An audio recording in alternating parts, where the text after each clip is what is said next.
Hi guys, welcome to my channel. This is medical coding channel और ये मेरा day 1 है मेडिकल कोडिंग इजी बनाने के लिए, आईसीडी 10 सीएम को इजी बनाने के लिए। तो आई होप कि आपको मेरी वीडियो समझ में आएगी और अच्छी लगेगी। चलिए बिना वेस्टिंग टाइम शुरू करते हैं। पहली बात, आज हम ये चीज सीखेंगे, introduction what is a ICD 10 CM है क्या। आईसीडी 10 सीएम कुछ नहीं है, जिसमें इंटरनेशनल क्लासिफिकेशन ऑफ डिसीज है। ये 10th वर्जन फाइल है। इसमें सीएम का मतलब क्लिनिकल मॉडिफिकेशन है।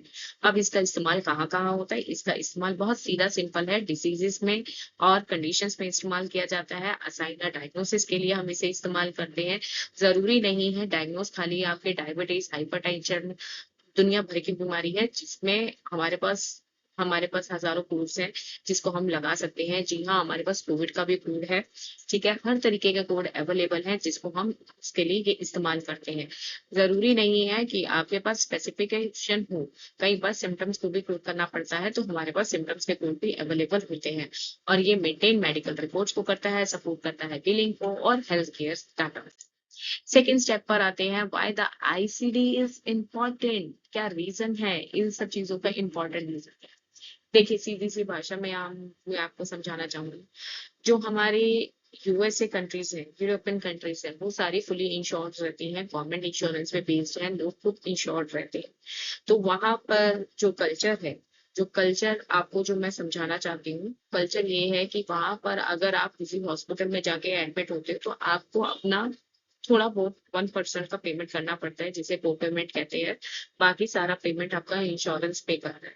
सो इंश्योरेंस पे कैसे करेगा? जब इंश्योरेंस के पास वो पेपर, वो डॉक्यूमेंटेशन चलती है। डॉक्यूमेंटेशन भेजने के उनके डिफरेंट क्राइटेरिया है। तो ये इनका क्राइटेरिया है। ये डब्ल्यूएचओ के द्वारा बनाई गई ये बुक्स हैं जिनके थ्रू हम आईसीडी असाइन करते हैं। ठीक है। तो आईसीडी का क्या काम होता है? जो भी पेशेंट को बीमारी है जिसके लिए वो इलाज लेने आया है, हम उसके लिए पर्टिकुलर कोड को असाइन करते हैं। जैसे कि आपको यहाँ पर एक एग्जांपल के तौर पर डायबिटीज मलाइटिस दिख रहा है। डायबिटीज मलाइटिस के लिए देखिए हमने कोड लगाया है E11.9।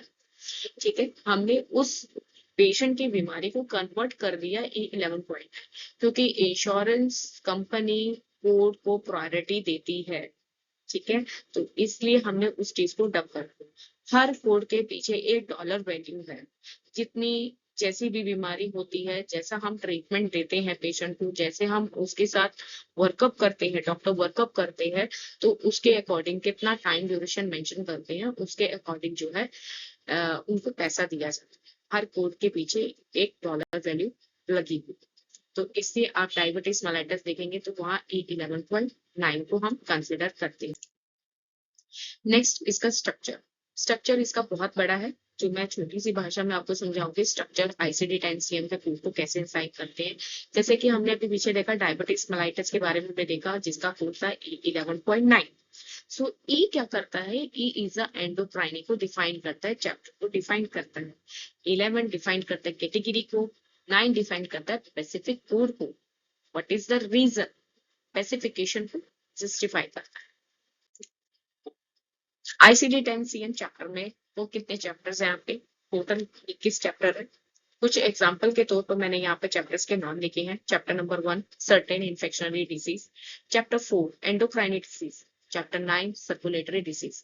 ये सब चैप्टर बहुत इंपॉर्टेंट है, जिन्हें रिक्रूटर भी पूछते हैं और जितने एग्जाम में क्वेश्चंस आते हैं इनसे रिलेटेड आते हैं।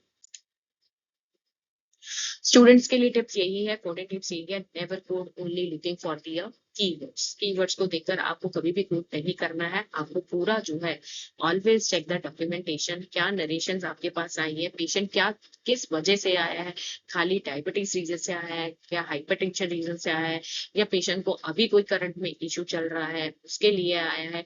तो हर चीज को प्रॉपर आपको डॉक्यूमेंटेशन को रीड करना है। कोड गाइडलाइंस, आपको हमेशा कोड इस्तेमाल करने से पहले उसकी गाइडलाइंस को भी ध्यान रखना है। आईसीडी 10 सीएम में बहुत ज्यादा गाइडलाइंस है। गाइडलाइंस को पढ़ना, समझना और सीक्वेंसिंग के अकॉर्डिंग कोड करना, ये सबसे ज्यादा इंपॉर्टेंट। एक्सक्लूसिव नोट्स को देखना जो कि आपको टेबलर लिस्ट में मिलते हैं, और स्पेसिफाइड कोड देना। अगर पेशेंट के अगर राइट हैंड में पेन है तो आप राइट हैंड पेन के कोड को अगर कंसिडर करेंगे तो वो आपको इजी डिनाइल आने के चांसेस कम होते हैं और इंश्योरेंस में जल्दी पास होते हैं। नेक्स्ट एंड स्लाइड में मेरा सिर्फ ये है, मेरा डे 1 कंप्लीट हो गया है, लेकिन आपका नहीं। आपको मेरे चैनल को फॉलो करना है और सब्सक्राइब करना है अगली वीडियो के लिए। ऐसे ही इजी टिप्स के लिए मेरे चैनल को सब्सक्राइब करें। Thank you.